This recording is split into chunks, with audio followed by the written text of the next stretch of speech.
Ez nüazen hükümet de zabijoro muhalefet de bendo. Ça jüz seçimi ku vermad yunu zat daha zahu sağlam kero o daha bers kero daha zahu karar kero oratiya kez vakt ke zaman ke dakika game hükümet de zabijoro. Ama ez nikana edin nüazen. Ekimo bu CHP hükümet kurması kadardı çünkü o kadar millet masrafı orası bir direti yardım kadar büyük bir başarı gerçekten HDP kazanması kadar HDP'le keşinanlı kadar HDP barajlar zaman yani geçişken o. Şimdi gerçekten yani parti kurması yani HDP kurması kadardı yani CHP var böyle. Belli niye ben o? Ak şey koalisyon az hükümeti kurmuşken o yeni neden Erdoğan.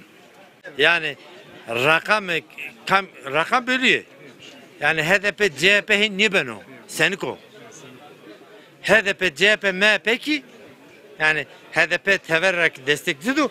O ki MHP kavulüne kana. Ma yine ma kavulüne kana. O ki niye ben o yani bana. Azman o niye ben o? Yani AKP, CHP ki tuhafı kerip ben o. İyi ki var niye vazeme AKP. Kes niye vazen o? Azınlık hükümeti ben o. Zövt o niye ben o yani. Muhalefet de daha rundo muhalefet de desteklemiş görüyor. Evet, ra horaşıyor, ra yunnameşiyor.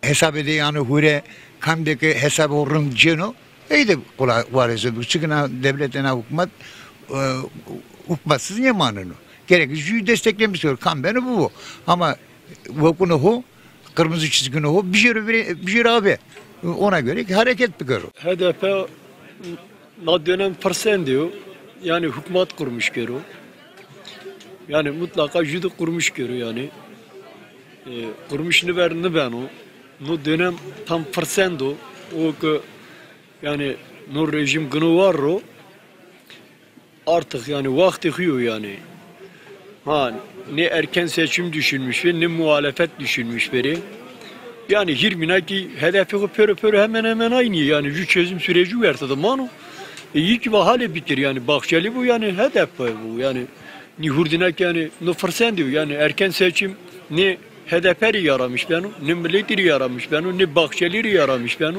ne CHP'yi yaramış beni. Sonuç belki onca